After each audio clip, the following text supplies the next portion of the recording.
C'est un braquage. On a braqué le ballon d'or à Vinicius, le joueur brésilien. Et à un moment donné, si on parle du meilleur joueur du monde, et la question, je vous la pose, le meilleur joueur du monde, les gars, parlons français, c'est Vinicius. Le meilleur joueur du monde, c'est Vinicius, et ça, c'est une réalité.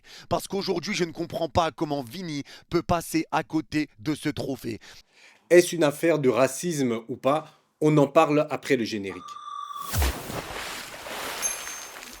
Mbote Bandeko et bienvenue sur ma chaîne. N'hésitez pas de nous soutenir si ce n'est pas déjà fait en vous abonnant et en mettant un petit pouce pour nous donner de la force. En ce qui concerne le joueur brésilien Vinicius et le ballon d'or qui lui a été arraché, tout le monde s'attendait, vu ses performances, qu'il allait obtenir le ballon d'or. Moi, les gars, à un moment donné, il va falloir aussi comprendre qu'on peut se poser la question de pour quelle raison Vinicius ne remporte pas ce ballon d'or. Et là, ceux qui vont se poser la question, est-ce que c'est un problème de couleur de peau? Est-ce qu'au final, c'est un problème parce que Vinicius, lui, il s'est attendu à le gagner et que lui aussi il prend la cause du racisme. Il essaye justement de prendre parole et d'être le porte-parole un petit peu pour tout ce qui se passe dans le racisme dans le football, qu'il essaye un peu de protéger justement, de faire montrer qu'il y a du racisme dans le football. Est-ce qu'au final, c'est tout ça qu'il paye? On en vient à se poser la question. Et tout ça, c'est réel. Tout ça, c'est réel. Parce qu'aujourd'hui, ne pas donner le ballon d'or à Vinicius, je suis désolé, mais moi, j'arrive pas à le comprendre. J'arrive pas à le comprendre. Parce qu'il y en a encore qui vont te dire, oui, mais Vinicius, c'est un mec qui a pas de fair play, c'est un mec qui est horrible, c'est un mec qui est mauvais sur le terrain. Les gars, à un moment donné, cette excuse-là aussi, il faut arrêter de la donner. Parce qu'Emiliano Martinez, vous pensez qu'il a plus de fair play que Vinicius? À un moment donné, il faut arrêter de se foutre de la gueule. Emiliano Martinez, ça fait 2 fois de suite qu'il remporte le trophée Yashin. Cette connerie de fair play, les gars, ne vous faites pas avoir. Mais est-ce que cela vous étonne vraiment? Le football, où les Africains sont bons sur le terrain, à se pavaner sur le terrain, mais lorsqu'il s'agit des autres instances, dans le journalisme, les coachs, dans les personnes qui dirigent l'institution, on voit très peu d'Africains. Et en Afrique elle-même, le football n'arrive pas à émerger. Donc, soyons honnêtes, c'est un sport où nous sommes très peu respectés et où nous ne nous respectons même pas nous-mêmes, car nous-mêmes, nous n'investissons pas dans ce sport. Il suffit de voir dans certains pays africains la qualité des images d'un match lorsque c'est diffusé. On se demande parfois si les caméras utilisées ne sont pas des années 80. Et donc, à savoir si c'est un acte raciste ou pas, je n'ai pas envie de rentrer dans cette polémique parce qu'on le sait déjà. On ne va pas commencer à aller chercher, oui, non, si. On sait très bien que c'est un acte raciste, que s'il avait été blanc, on l'aurait choisi. Moi, je vais directement, je suis clair. C'est clair et net. Vu les statistiques et comment ça s'est passé, faut pas aller chercher midi à 14 heures. Donc, on va pas rentrer dans des discussions comme ça. On va regarder plutôt le pourquoi et le comment et analyser. J'ai vu des youtubeurs, influenceurs, investisseurs et hommes d'affaires qui sont aussi apparemment spécialistes du football dire que voilà le problème, par exemple, au Cameroun, quand on voit Samuel Eto'o et tous les problèmes qu'il a eu avec les gens du gouvernement, que le problème du football africain, c'est parce que les fédérations ne sont pas autonomes. L'argent vient des gouvernements. Il n'y a pas assez d'argent dans les fédérations parce qu'ils n'ont pas assez de sponsors. Et j'avais trouvé ça bizarre de la part d'un youtubeur qui se dit homme d'affaires et qu'il a beaucoup d'argent, de dire ça et de voir que lui-même n'investissait pas dans le football. Bon, je me suis dit que quand même, j'aurais vu sa marque. Vous savez, quand les footballeurs font les conférences de presse, il y a les logos des entreprises. Je me dis, bon, il devrait quand même avoir des logos de l'entreprise, du fameux youtubeur là, investisseur, entrepreneur. Et je trouvais ça bizarre parce que lorsqu'il disait que les fédérations n'avaient pas d'argent et que c'était pas normal, étant donné que c'est un homme d'affaires et qu'il a des entreprises, bah, il fait partie du problème. Mais quand vous voyez dans le monde entier comment les Africains ne sont pas respectés, et c'est pas seulement à cause de la population qui migre là-bas, lorsqu'on voit nos dirigeants, comment ils se comportent, l'image qu'ils donnent de l'Afrique, et quand on voit nos hommes d'affaires qui, oui, sur YouTube parlent des affaires, mais qui n'investissent pas dans le sport, qui n'investissent pas dans la culture, et qui se disent non, notre seul boulot c'est faire de l'argent et le dépenser, et donner des emplois de mauvaise qualité, et après se plaindre que l'Afrique ça va pas, bah, c'est un gros problème. Ils ne se rendent pas compte que c'est eux qui sont censés mettre de l'argent. Et lorsqu'ils disent qu'il n'y a personne qui investit dans le sport en Afrique, ils parlent d'eux-mêmes, ces fameux investisseurs, entrepreneurs, qu'ils soient sur YouTube ou pas. Et c'est une grosse partie du problème. On n'est pas respecté. J'arrive pas à comprendre qu'en Afrique, tout le monde est sur le football. Les pauvres, classe moyenne, les super riches, tout le monde regarde le football. Quand je vais en Occident, c'est plus divisé. Il y en a qui aiment le tennis, il y en a qui aiment le badminton, il y en a qui aiment le foot, il y en a qui aiment la pétanque. Et tous ces grandes personnes, ils investissent dans les sports qu'ils aiment. Mais en Afrique, tu as des millionnaires, tu as des milliardaires. Ben non. Ils aiment le foot, ils aiment regarder, ils vont peut-être même investir dans le Real Madrid, le Barça, Mais leur propre équipe à eux, dans leur village, dans leur ville, non. Et je trouve pas ça normal. J'étais en Italie, c'est une petite ville qui s'appelle Mestre. Je me baladais et je passe, je vois une affiche. C'était des jeunes, je pense qu'ils avaient entre 10 et 13 ans. C'était une équipe de hockey sur patin. Et je regarde, ils avaient des grosses affiches sur les bus. Et je voyais que c'était l'équipe de la ville. Je regarde et je vois que le sponsor officiel, c'était la pizzeria du coin. Et j'ai demandé, est-ce que c'est une multinationale? Et non, c'est une pizzeria. Il en a, je pense, trois quatre dans la ville et puis il sponsorise les petits. Mais en Afrique, les businessmen, non. Même s'il est fan de boxe, il est fan de foot, il s'en fout, il va pas mettre son argent, il va pas investir. Mais ce seront les premiers à critiquer, venir sur YouTube en critiquant: «Ah mais je comprends pas en Afrique pourquoi l'argent doit venir du gouvernement. Normalement les fédérations doivent être autonomes, ils devraient avoir des financements. Mais souvent qui finance les fédérations? Bah, ce sont des hommes d'affaires, des gens qui ont des business.» Et c'est la même chose pour le cinéma. Le cinéma, c'est la culture, donc on doit faire des vidéos pour promouvoir la culture. Mais normalement, c'est les hommes d'affaires qui doivent, à travers le cinéma, s'ils veulent faire de la publicité de leur affaire ou bien de leurs produits, bah, ils investissent. Mais non. Maintenant, si on doit me demander mon avis personnel sur le fait qu'il n'a pas eu le ballon d'or, moi je dirais je m'en fous. Parce que vous croyez quoi? C'est qui organise cette histoire de ballon d'or? Est-ce que c'est nous? Je vais vous donner un exemple du Burkina Faso. Dernièrement, ils ont organisé le Tour du Burkina Faso en cyclisme. Ils avaient invité une équipe russe. Qu'est-ce que la communauté internationale, la fédération internationale a fait? Ils ont dit on va déclasser le Burkina Faso. Coup de tonnerre sur le Tour du Faso, la 35e édition, l'une des plus grandes courses cyclistes d'Afrique de l'Ouest, a été rétrogradée au rang simple de course nationale par l'Union cycliste internationale, UCI, en cause la présence de l'équipe russe CSK Moscou, pourtant bannie des compétitions internationales suite aux sanctions contre la Russie et la Biélorussie. Malgré les avertissements, les maillots russes armés étaient bien sur les lignes de départ. Pour Bazouma Bazé, ministre burkinabé de la fonction publique, cette sanction est une atteinte à la souveraineté du pays. Il martèle que le Burkina décide seul de ses invités et que le Tour du Faso appartient d'abord aux Burkinabés. Juste parce qu'ils ont laissé une équipe russe. Alors que l'Israël, partout, dans le foot, dans tout, ils sont autorisés. Ça n'y a pas de problème. Mais la Russie, eux, ils ont décidé, non, on déclasse le Burkina Faso. C'était quoi la réponse du Burkina Faso? Est-ce qu'ils ont commencé à pleurer que, oh non, on est déclassé? Non, ils ont dit, c'est pas notre problème, on s'en fout. Personne ne va nous dire qui on doit inviter, qui est notre ami ou pas. L'ensemble des pays qui n'ont pas encore compris notre orientation vers notre souveraineté, notre indépendance, que ce ne sont pas des rêves, ce ne sont pas des cauchemars. Nous invitons ceux qui dorment toujours à se réveiller. Il n'appartient pas à un pays de nous indiquer qui on doit inviter, qui on ne doit pas inviter, qui doit prendre part, qui ne doit pas prendre part. Donc c'est d'abord le Burkina Faso avec l'ensemble de ses amis. Celui qui veut venir, il respecte nos règles. Cette affaire met donc en lumière la tension entre les règlements sportifs internationaux et la volonté d'indépendance affichée par le Burkina. Et ils continuent à faire le tour du Burkina Faso. J'espère que tous les pays d'Afrique vont commencer à penser comme ça. Lorsqu'ils vont faire le cyclisme, on fait le cyclisme entre nous. Si leur fédération internationale ne veut plus de nous, on s'en fout, mais on doit apprendre à s'autofinancer parce que souvent les autres, ils attendent que ces fédérations-là vous envoient l'argent et vous devenez dépendant de ces gens-là. C'est pour ça que les hommes d'affaires, au lieu de se mettre sur YouTube en train de critiquer, ah je comprends pas, par exemple Samuel Eto'o, pourquoi l'argent vient du gouvernement, normalement la fédération doit avoir des fonds, mais toi tu es homme d'affaires, tu es businessman, prends ton argent, investis aussi dans la fédération de football. Sur ma chaîne ici, je vous parle souvent que j'ai envie de réaliser un film, je veux pas prendre de l'argent où on prend là d'habitude, hein, des histoires là.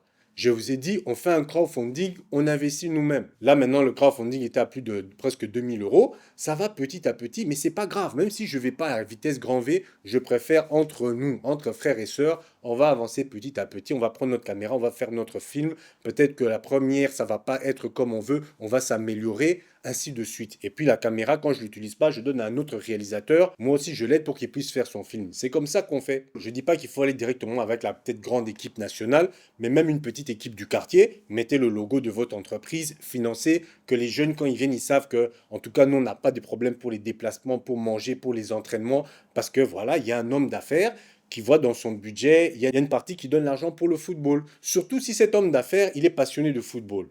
Et si vous êtes passionné d'autre chose, vous êtes passionné de cinéma, ben vous investissez dans le cinéma. Vous êtes passionné de, je sais pas moi, de pétanque ou de badminton, vous investissez et vous faites évoluer votre fédération dans votre propre pays. Et la réaction du Burkina Faso m'a fait plaisir. Les Russes sont bienvenus, ils n'ont qu'à rouler, à faire le vélo avec nous. On va trouver d'autres financements, ne vous inquiétez pas. Bon, je vous ai attiré avec cette histoire de Vinicius. Maintenant, vous comprenez qu'en fait, je m'en fous. J'avais déjà fait une vidéo sur le football où je parlais des footballeurs qui épousent des blanches.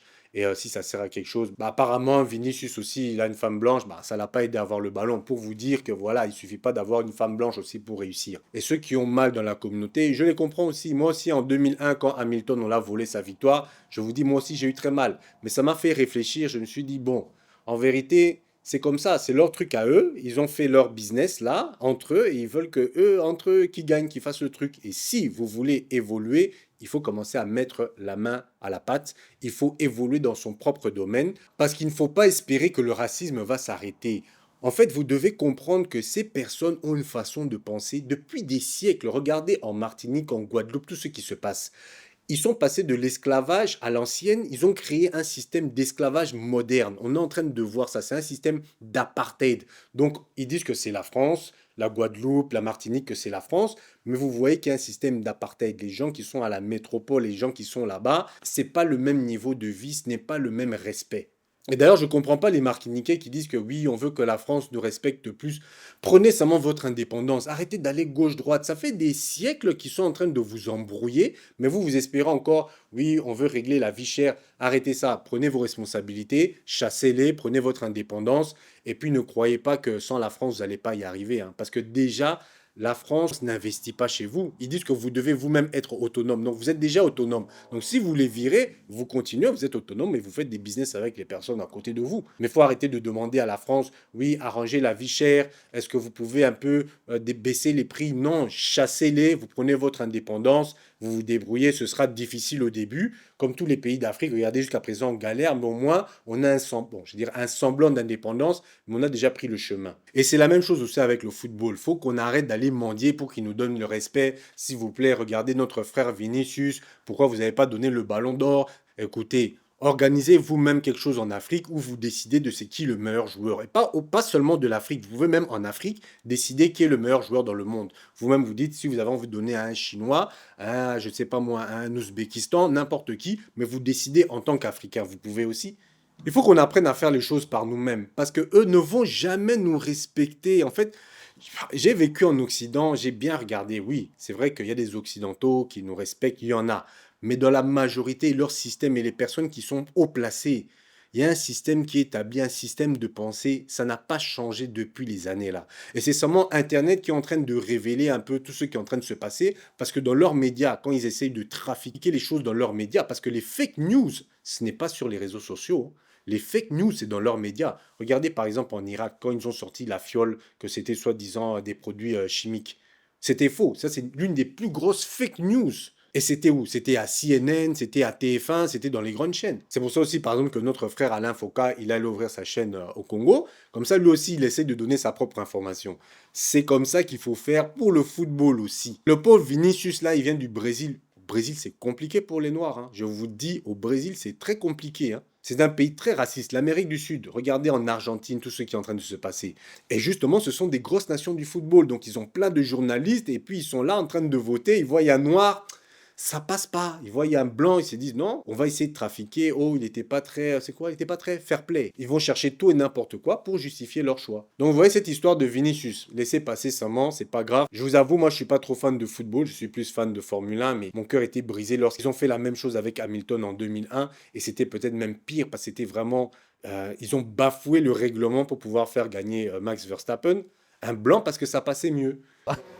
À ce moment-là, sur la piste, il y a Norris, Alonso, Ocon, Leclerc et Vettel qui sont intercalés entre Hamilton et Verstappen. Il y a d'autres pilotes retardataires encore plus loin qui sont eux derrière Verstappen. Il s'agit de Ricciardo, Stroll et Mick Schumacher. Et le règlement dit qu'avant de relancer une course, il faut laisser passer tous les retardataires. Donc clairement, chez Mercedes, on dit à Hamilton, on ne pouvait pas s'arrêter sinon on perdait la première place. Et puis cette course va peut-être pas repartir. Mais l'autre élément que vous avez vu, c'est que là, la course repart immédiatement. Et ça, je ressors encore mon article 48-12. C'est quand les voitures retardataires ont doublé le leader, la course repartira à la fin du tour suivant. à la Ah fin oui, du donc tour on n'est pas suivant. bon non plus. Et donc, la fin du tour suivant, ça C'est aurait le été prochain. à la fin du dernier tour. Donc, la course n'aurait pas dû repartir. Ça, c'est l'article 48.12. Il va rester à l'intérieur. Finalement, Michael Massey a été écarté. Il n'est plus directeur de course en Formule 1. Il y a quelques semaines, Jules Derande, notre collègue de la moto, l'a vu sur le circuit de Phillip Island, à l'occasion de la course MotoGP. Michael Massey n'a pas voulu s'exprimer. Il ne parle pas. Il refait sa vie en Australie, son pays d'origine. Mais peut-être qu'il ne parlera jamais de ses décisions de ce 12 décembre 2021. Et je sais qu'il y aura toujours des rageux qui vont me dire non, ce n'est pas tout le temps une histoire de couleur. Ah, c'est pas tout le temps une histoire de couleur. Ok, ça va. Si vous pensez ça, hein, c'est votre cas. Mais moi, je vous dis, moi-même, en tant que métis, je vous dis, dans certains endroits, parce que ma peau était un peu plus claire, j'avais un privilège sur des frères noirs. Mais moi, au début, je ne comprenais pas, parce que je voyais mon frère noir, comme moi, j'ai été élevé au Congo, dans ma famille, on est noir, on est métis, il y a tout. Que tu sois noir ou blanc, moi, c'est la même chose. Je dis, ah, mais ça, c'est mon cousin. Et je ne comprenais pas comment on faisait même une différence par rapport à moi et mon frère noir. Donc déjà là, je vois une discrimination et dans certains cas là, on me faisait comprendre que non, en fait, toi, tu es plus proche du noir, là, tu es dans la même famille des animaux. Et là, on me faisait comprendre que je suis dans la même catégorie. C'est une réalité et tant qu'on ne fera pas nos choses par nous-mêmes, ce sera toujours le cas. Regardez les Chinois. Les Chinois, il y a quelques années, on les insultait, hein, face de citron jaune, des trucs de fou. Ils se sont mis entre eux, ils ont dit non, on va travailler sur notre business ensemble, entre nous. Maintenant, ils font peur. Si on les respecte, c'est parce qu'on les craint. C'est pas parce que les Occidentaux se sont dit « Ah non, voilà, maintenant on va commencer à les respecter parce que ce sont des gens bien. » Non, c'est juste parce qu'il y a un rapport de force. Et ces personnes-là ne comprennent que ça. Si vous voulez faire des partenariats comme avec la France, là, gagnant-gagnant, ils ne comprennent pas ça. Ce n'est pas dans leur disquette, ce n'est pas dans leur disque dur. Eux, ils sont toujours dans « il faut profiter », il faut être des impérialistes. C'est comme ça chez eux. Donc, c'est nous aussi, on doit se protéger en créant nos propres structures. Mais moi, personnellement, même si vous me demandez, est-ce que tu rêves de gagner le Festival de Cannes? Moi, je vais vous dire non. Franchement, je vous dis non. Si je dois choisir entre gagner le Festival de Cannes ou être la meilleure vente de films d'entrée de cinéma, je prends l'entrée du cinéma. Un blockbuster, je prends l'entrée du cinéma, je prends l'argent. Je vais aller quoi au Festival de Cannes? Vous avez déjà vu les jurys? Sont là comme ça, là, c'est des personnes décalées de la réalité. Et ceux qui vont me donner un prix, je vais être content. Si je reçois un prix dans un festival africain, je vois mes frères qui me célèbrent, qui disent non, en tout cas, lui, c'est un bon réalisateur, je serais trop fier. Mais au Festival de Cannes, je serais content s'il me donne de l'argent. Je ne sais pas s'il gagne de l'argent quand tu gagnes. Si tu gagnes de l'argent, ouais, ok. Si ça va aider pour que le film soit plus connu, oui. Mais en termes de vraiment sentiment de plaisir, je préférais que je mets mon film dans une plateforme. Je vois plein de streaming. Je vois géographiquement, l'Afrique a beaucoup regardé mon film, mes frères partout dans le monde. Ça va me faire plaisir. Mais pas qu'une bande de personnes comme ça qui vont décider ah non, je vote pour lui. Non, non, non, non, non. C'est pas comme ça. En tout cas, c'est pas dans mes valeurs à moi. Je prends même l'exemple sur Netflix. Netflix a produit un film, c'était un film, je pense, d'un réalisateur mexicain. Si c'est les Césars ou les Oscars, on dit, ah oui, on veut le nominer, mais à une condition, ça doit passer d'abord au cinéma, pas à Netflix. Netflix, ils ont dit, on s'en fout. Vous avez dit, le jour où ça sort, ce sera sur la plateforme, tous ceux qui ont payé vont le voir le film. Oh non, ça doit d'abord sortir au cinéma, c'est comme ça, les règles. Netflix a dit, je m'en fous. Vos règles du Festival de Cannes ou des Césars, quoi, c'est pas mon problème, ça sort maintenant en salle. Ils ont voulu boycotter. Et là, directement, d'autres petits festivals dans d'autres pays, d'autres villes qui veulent faire concurrence à Cannes, au César, ont sélectionné le film. Et Netflix l'a passé. On s'en fout. C'est la même chose qu'on doit faire avec le football, avec le reste. Pour moi, c'est la même chose. Le plaisir que j'aurais si, par exemple, je fais introduire un dossier en Occident et je reçois de l'argent pour un film. Est-ce que vous pensez que ce sera le même plaisir que si maintenant je fais une levée de fonds et je reçois des millions de ma communauté, de nous, de notre communauté, et que je puisse faire un film et faire une histoire pour vous où vous vous reconnaissez, que lorsque vos enfants regardent le film, ils disent « Ah, ça, ce sont les valeurs africaines, je ne dois pas toujours avoir la télécommande parce que je ne sais pas à quel moment, quand il y a les enfants, je dois changer vite. » Non, vous me donnez cette confiance-là et moi, je ne vais pas la trahir. C'est comme ça que ça doit être fait. Et tous ces organismes-là qui donnent des prix à gauche, à droite, là, pour nous dire qui est bon, qui est pas bon, c'est pas à eux de dire qui est bon, qui est pas bon. Si nous, on décide que Vinicius, c'est lui le champion, point barre. Donc voilà, merci d'avoir suivi cette vidéo. Bah, le combat continue, hein. Il y a tellement de choses qui se passent dans ce monde. Des fois, je me dis que j'ai pas assez de temps pour parler de tous les événements. Mais voilà, on essaye de faire du mieux qu'on peut. Il y a beaucoup de choses qui sont en train d'arriver pour 2025. Je suis en train de travailler énormément. Peu de sommeil. Mais voilà, je pense que le travail en vaut la chandelle. et merci de votre soutien. La cagnotte GoFundMe est toujours ouverte, il y a toujours des personnes qui viennent mettre de l'argent. Ça avance petit à petit, c'est vrai, parce que j'ai eu dernièrement des personnes qui m'ont dit oui, mais tu ne trouves pas que ça prend plusieurs mois? Je dis c'est pas grave, même si ça prend plusieurs mois. D'ailleurs, j'ai décidé que si on arrive au bout de la cagnotte et que c'est assez long et qu'il y a une nouvelle caméra plus récente au même prix qui sort, ben, je prendrai la caméra plus récente. Comme ça, ce sera mieux pour le long terme. Et encore merci de votre confiance. N'oubliez pas de vous abonner et on se voit à la prochaine. Prenez soin de vos familles et profitez de la vie.